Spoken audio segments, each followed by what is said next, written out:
지난 주일은 부활주일이었습니다. 오늘 어린이 주일이지만 지난 주일과 연결돼서 부활절에 관한 얘기를 조금 더 말씀드리려고 합니다. 오늘 읽은 말씀에 보면 무덤을 찾아간 여인들이 등장하고 있습니다. 이분들의 모습이 어떤가 하고 보면 대단히 그 마음이 근심으로 가득한 것을 보게 되죠. 여러분 4절이 시작되는 부분에 보시면 이로 인하여 근심할 때에 라고 되어 있습니다.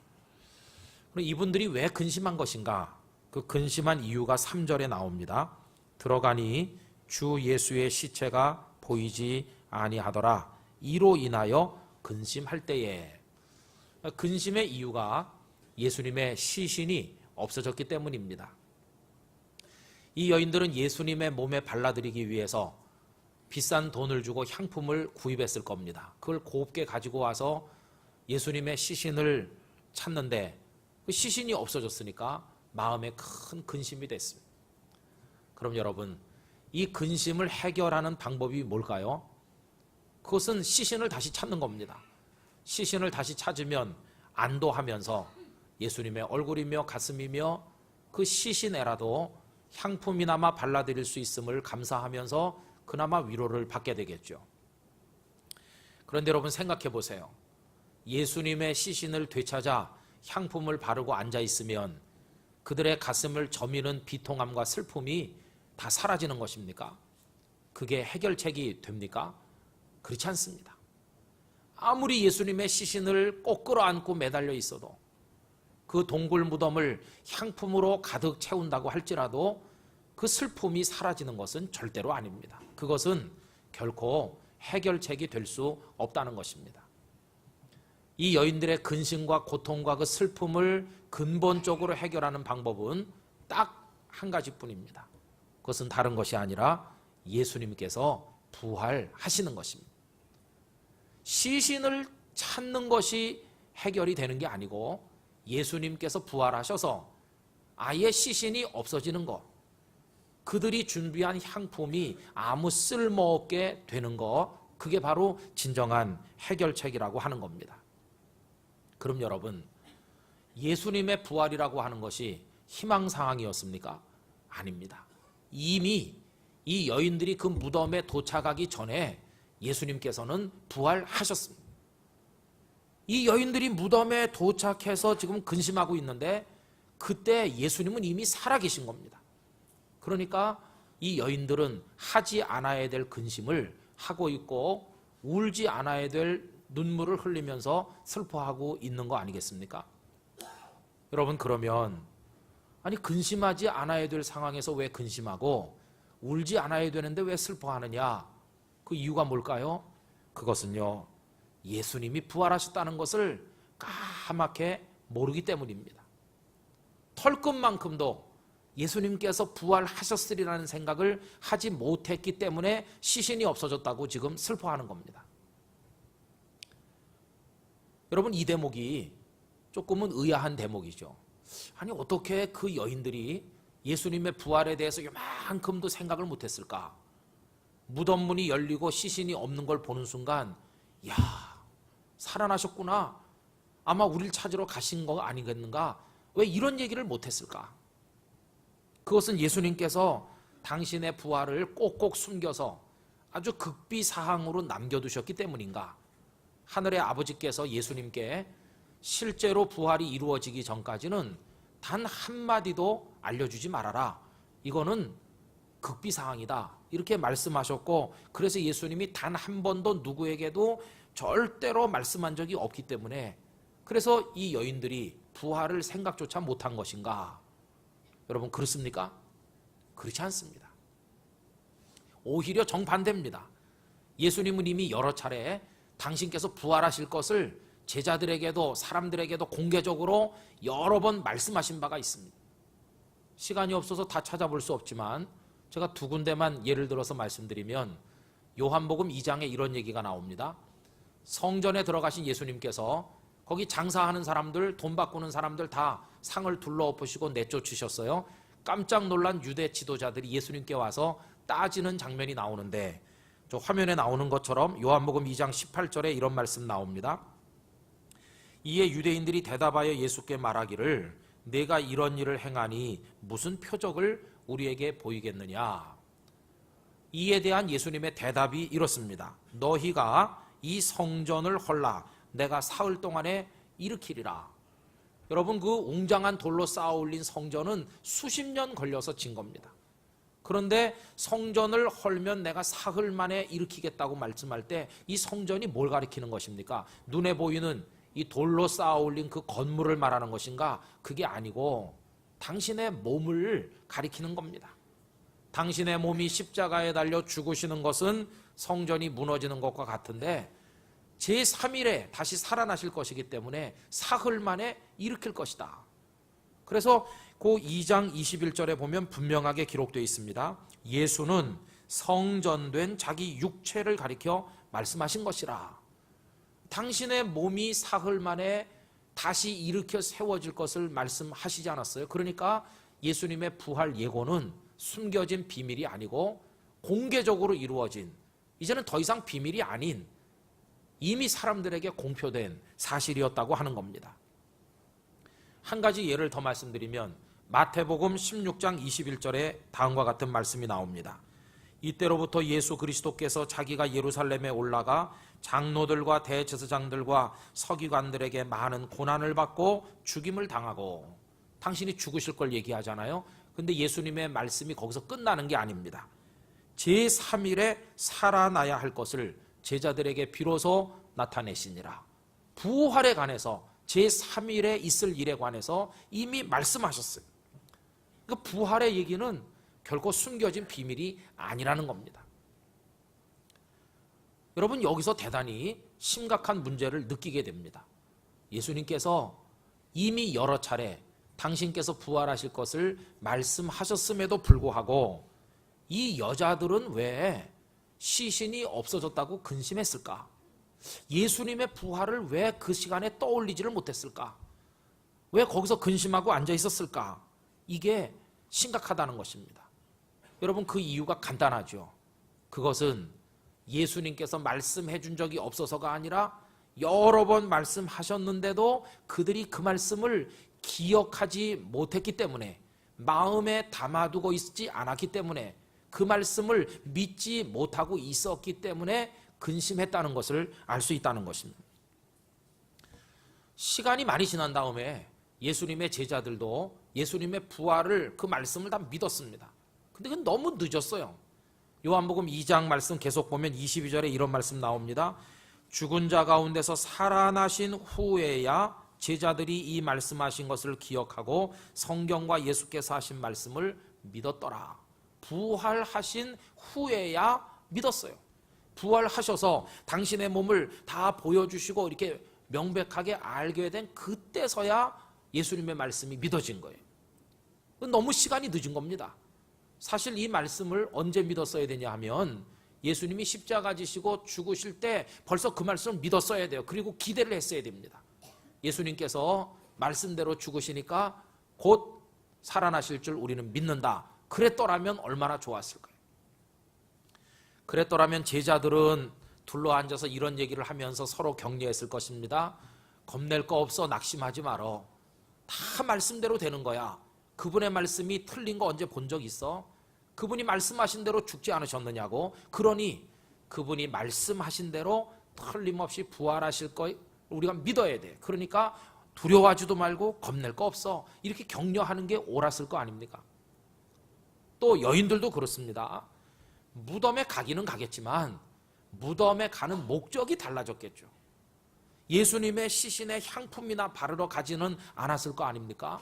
이 말씀을 가슴에 새기고 믿었더라면 무덤에 가긴 가되 이렇게 갔을 겁니다. 자, 빨리 가보자고.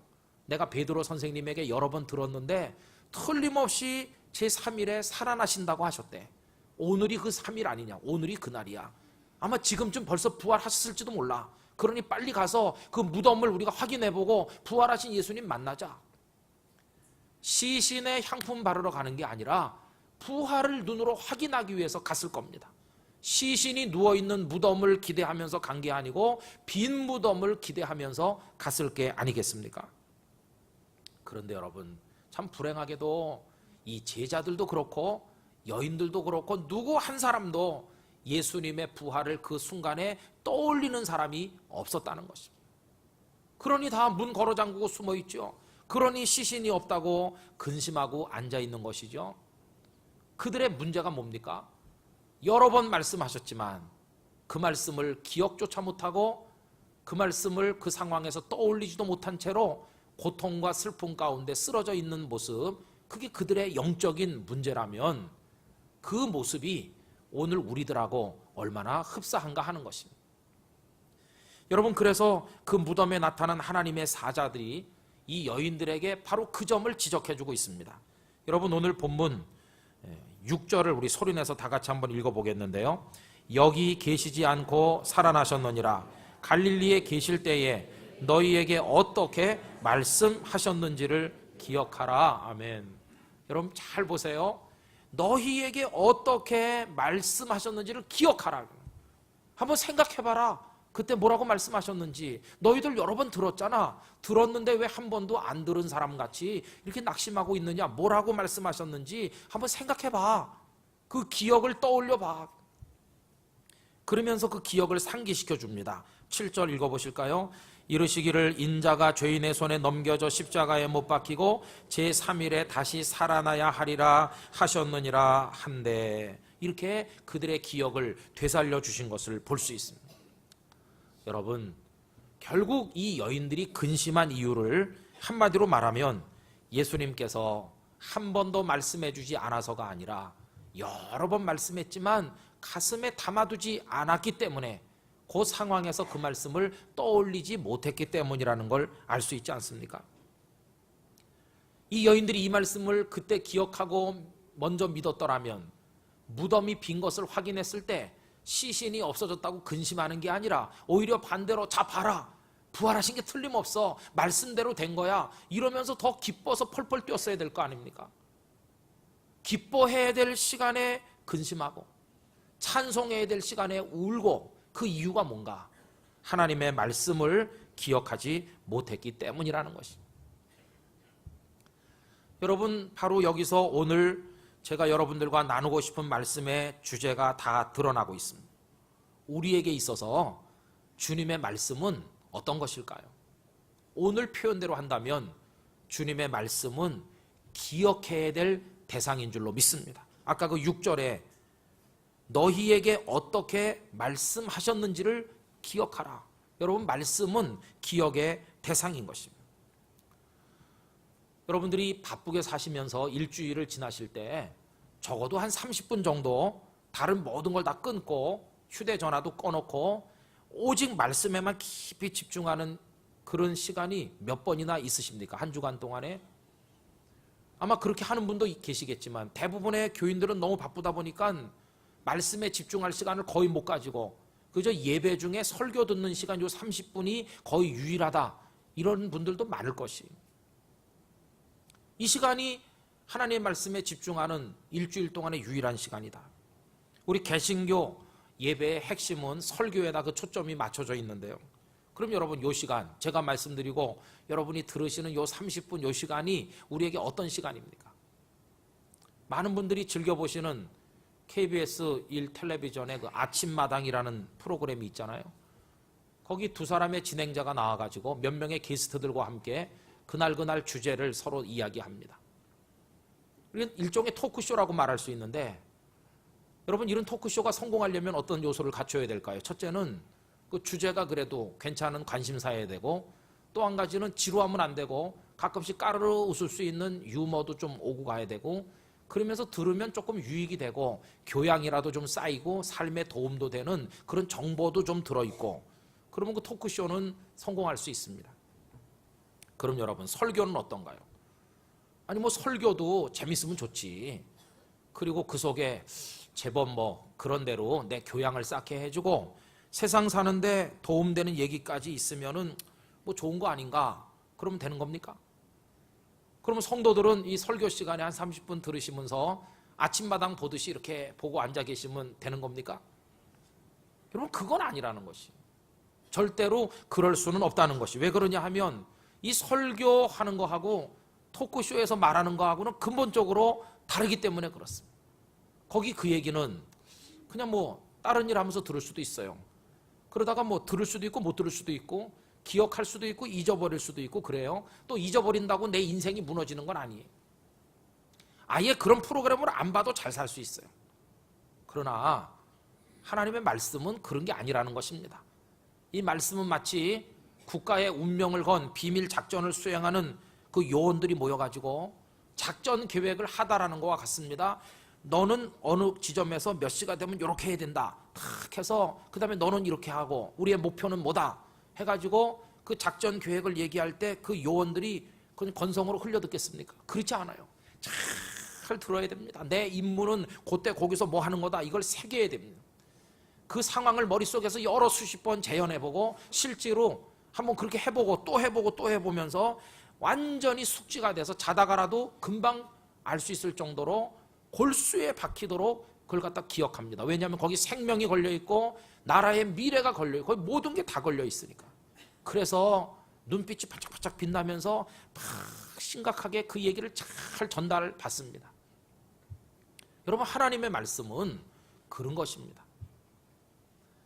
고구려가 건국되는데 관련된 재미난 얘기가 많은데 주몽이 부여를 떠나는 상황이 오잖아요.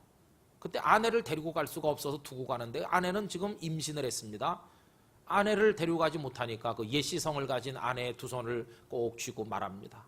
내 얘기를 잘 들으라고.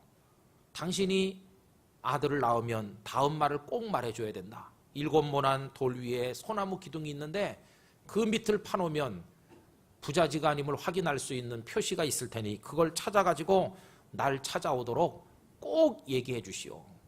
그럼 그 부인이 그 얘기를 건성으로 듣겠습니까? 7모난 돌 위에 그 기둥, 소나무 기둥이 있고 그게 탁 새겨지는 거죠. 여러분, 뱃속에 아이가 자랄 때마다 얘야 7모난 기둥 위에 소나무 기둥이 있는데 7모난 돌 위에 또 생각하고 또 생각하고 이 애가 태어나자마자 말할 수는 없으니까 적어도 10몇 살, 20살 가까이 돼야 그 말할 수 있는 거 아니겠어요? 그 긴 세월 동안 가슴에 탁 새기고 있는 겁니다. 여러분, 그걸 까먹으면 아이가 다 컸는데 뭐 그때 말하고 가긴 갔는데 뭐라고 말했는지 생각 안 나네요. 또 알긴 아는데 잘못 알아가지고 일곱 모가 난 게 아니고 5모가 난 거기에 오동나무 이런 식으로 말하면 이게 어떻게 되겠어요? 그래가지고는 안 된다는 것이 깊이 기억해서 꼭 말해줘야 돼요. 여러분, 하나님의 말씀은 그런 거예요. 그래서 이 설교 시간이 말씀을 드리는 저나 여러분들이나 이 하나님의 말씀에 대해서 우리가 그렇게 신경을 곤두세우고 잘 기억하려고 애써야 되는 시간인 줄로 생각합니다. 그런데 우리 잘못하면 이게 토크쇼 수준으로 전락해버릴 수 있어요. 설교하는 목사가 이거 좀 뭐 교인들이야 뭐 재밌으면 좋아하는 거 아닌가 이렇게 생각하고 목사가 무식한 사람 아니라는 걸 적당히 과시하면서 뭐 그런 대로 뭐 괜찮게 하면 되는 거지. 그냥 이렇게 생각하면 어떻게 될까요? 또 예배 오는 교인들도 난 너무 심각한 얘기는 싫어해. 뭐 맨날 뭐 죽고 사는 얘기를 하나 좀 가볍게 살짝 건드려주는 주제가 좋지. 살기도 힘든데 교회 와가지고까지 뭐 심각하게 이렇게 듣다가 그냥 좀 재밌게 이렇게 하다가 뭐 좀 유익되면 좀 좋고 뭐 그러면 뭐 좋은 얘기니까 들어두면 좋은 거 아니야? 그런데 우리 목사님 맨날 저렇게 핏대를 올릴까? 열을 세우고 얼굴이 빨개질 때까지 소리 지르고 왜 저렇게 하는지 몰라. 교인들도 그렇게 생각하고. 그래서 목사님과 교인들이 손발이 척척 맞아가지고 그냥 재밌게 대충 하면 이게 토크쇼가 되고 끝나는 거예요. 예배 드리고 나갈 때 기억된 말씀이 없어. 기억되는 게 없어요. 그래가지고 너희에게 어떻게 말씀하셨는지를 기억하라고 그러는데 하나도 생각이 안 나요. 그럼 이게 도대체 뭐 하는 거겠습니까? 여러분, 하나님의 말씀은 그래서는 안 된다는 것입니다. 이게 교양 강좌처럼 끝나가지고는 절대로 안 될 줄로 믿습니다. 주님의 말씀 여러분의 가슴 속에 기억되시기를 기원합니다. 그 말씀의 1.1핵이라도 내 영혼의 벽 위에다가 깊이 새겨 넣으리라. 그래서 그 말씀을 듣는데 우리의 마음의 눈초리가 막 초롱초롱해야 됩니다. 그 주님의 말씀 앞에 우리가 영적으로 바싹 긴장해가지고 잘 들어야 됩니다. 이 설교 시간만 그런 게 아니고 여러분이 집에서 말씀 읽으실 때 소그룹에서 성경 말씀을 공부하실 때 라디오나 TV를 통해 가지고 여러분들이 뭘 들으실 때 그 말씀이 내 가슴 속에 기억될 수 있도록, 그래서 내가 그 말씀을 믿고 그 말씀대로 살아갈 수 있도록 그렇게 하셔야만 된다는 것입니다.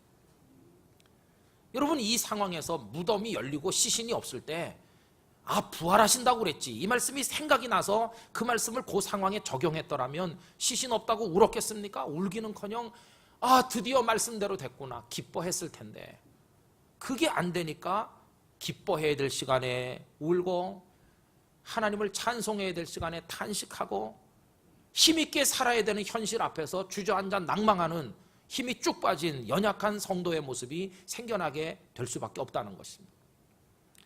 여러분, 저는 우리 영도중앙교회 성도들이 하나님의 말씀을 여러분들의 가슴 깊이 아로새기시기를 부탁드립니다. 그리고 그 말씀을 여러분의 생활의 구체적인 상황 속에다가 한 절 한 절 적용하시기를 원합니다. 이 말씀 속에 위로가 되는 말씀이 얼마나 많은지 몰라요. 그 말씀 한 절이라도 내가 다 붙들면 내가 절망 가운데 떨어졌을 때 그 말씀이 나를 일으켜 세우는 동아줄이 될 줄로 믿습니다. 그리고 그 달콤한 세상의 유혹을 내가 어떻게 끊을 수 있는가? 하나님의 경고하신 말씀이 내 가슴 속에 살아있으면 이건 안 되는 거야, 이 말씀대로 내가 해야 되는데 하면서 그 유혹을 끊을 수가 있을 거 아니겠어요? 그때 그 말씀이 우리를 인도해가는 힘을 발휘하는 것이고, 그때 그 말씀이 우리를 승리자가 되도록 세워주실 줄로 믿습니다. 이때 거룩한 성도의 삶이 비로소 가능해진다는 것이, 이 여인들처럼 듣기는 많이 들었는데 실제 삶의 상황에 부딪히면 하나도 생각나는 것도 없고, 내가 고단하고 쓰러져 어려울 때 그 하나님의 나를 격려하신 약속의 말씀 한마디도 생각 안 나고 거기서 울고 있으면 도대체 우리가 말씀을 읽고 듣는 게 무슨 의미가 있겠는가 하는 것입니다. 저는 여러분들이 말씀으로 승리하시기를 축원합니다. 꼭 그렇게 하시기를 원합니다. 오늘 어린이 주일인데요, 어린이 주일이고 며칠 있으면 어린이날인데 우리 사랑스러운 그 꼬마들이 우리에게 또 손 벌리겠죠. 아빠 무슨 날인지 알아? 몰라. 모르는 게 아니라 막 모르고 싶을 때도 있겠죠. 너무 괴로워가지고 진짜 몰랐으면 좋겠다. 뭘 주시겠어요? 뭐 물론 장난감도 사주고 뭐 이것저것 뭐 해주고 맛있는 것도 사줄 수도 있겠죠. 그러나 여러분, 이 말씀을 여러분들의 다음 세대의 소중한 자녀들의 마음의 비석에다가 새겨질 수 있도록 가르치시기 바랍니다. 이 말씀을 주시는데 성공하는 부모가 되실 수 있길 바랍니다. 이 말씀, 이 아이들이 그 말씀을 다 기억을 하면요, 나중에 우리가 세상 떠나고 난 다음에도 우리 자녀들이 세상의 더러운 유혹을 끊을 수 있는 사람 될 것이고, 우리 자녀들이 인생의 나락에 떨어졌다가도 이 말씀의 위로를 붙들고 다시 일어설 수 있게 될 줄로 믿습니다. 우리가 줄 수 있는 최고의 선물, 바로 하나님의 말씀인 줄로 믿습니다. 우리 그런 얘기 너무나 많이 알고 있죠. 가난했던 통나무집의 아들 링컨이 어렸을 때 어머니가 손에 쥐어준 성경 그거 읽고 그 어머니의 가르침으로 그렇게 숱하게 선거에서 낙방하고 또 낙방했지만 미국의 대통령이 됐고 흑인들을 풀어주는 사람이 됐다. 그런 얘기 우리 잘 알고 있습니다. 찢어지게 가난한 집 아들로 태어난 록펠러가 어떻게 그렇게 세계 최고의 부자가 되고 경건한 부자가 되고 겸손한 부자가 될 수 있었을까? 어머니가 그 가슴에 새겨준 거, 철저히 주의를 지켜 예배하라, 앞자리에 앉아서 예배하라, 그리고 11조원금을 꼭 드려라, 그리고 너는 하나님의 말씀대로 꼭 해야 된다고 하는 골수에 새겨준 그 말씀을 기억하고 그 말씀을 적용하고 그 말씀을 붙들 때 그런 은혜와 복이 그에게 임했다면 우리 자녀들에게 우리가 그거 줘야 되지 않겠습니까? 저는 오늘 부활주일을 이어서 바로 맞이하는 이 어린이 주일 이 시간, 우리 자신이 하나님의 말씀을 꼭 기억하고 살 뿐만 아니라 여러분들의 자녀들에게, 우리 영도중앙교회 다음 세대에게 이 말씀을 새겨서 기억하게 만들어주는 그런 선물을 안겨줄 수 있기를 원하는 것입니다.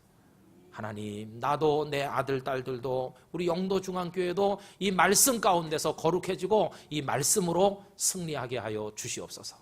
이런 축복이 여러분들에게 임하시기를 예수님의 이름으로 기원합니다. 다 같이 기도하겠습니다. 여러분, 오늘 저는 대단히 중요한 얘기를 말씀드린 것입니다.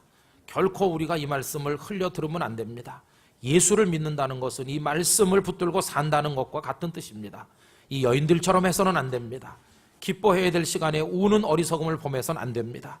말씀이 여러분에게 적용되시기를 기원합니다. 우리 다 같이 통성으로 주여 이 말씀을 통해 그렇게 승리하게 해달라고 우리 다 같이 기도하겠습니다. 할렐루야. 거룩하신 나의 하나님 아버지, 분명히 말씀하시고 또 말씀하시고 또 말씀하셨으나 이 사람들은 그 말씀을 기억하지 못했습니다. 하나도 생각나지 않았습니다. 울기만 했습니다. 근심하였습니다. 기뻐할 시간에 탄식하였습니다. 하나님, 오늘 우리가 숱하게 주의 말씀 읽고 듣고 보고 있지만은 그 말씀을 생활 속에서 까먹어버리고 기억 못하고 적용하지 못하고 패배자로 주저앉을 때가 얼마나 많이 있었습니까? 하나님 아버지, 이제는 이 말씀을 붙들게 해주세요. 우리 자녀들에게도 전해주게 해주세요. 이 말씀을 통해 우리 당대가 우리 후대가 복을 받게 하여 주시옵소서 믿습니다. 아버지 하나님, 말씀을 기억하지 못했기 때문에 어리석게 고통받았던 이들을 보면서 오늘 우리의 모습이 그와 같지 않은지 반성해 봅니다. 우리가 하나님의 말씀만 붙든다면 얼마든지 떨쳐 일어설 수 있는데 쪼그리고 앉아 울고 있는 것은 아닌지 하나님, 우리의 처량한 모습을 불쌍히 여겨주시고 이제는 이 말씀 우리 가슴에 아로새기고 외우고 이 말씀을 가슴에 품고 적용하여 이 말씀이 주시는 은혜를 따라 살고 사랑하는 우리 자녀들에게 후대들에게 이 말씀을 새겨주는 부모가 될 수 있도록 도와주시옵소서. 예수님의 이름으로 기도하옵나이다.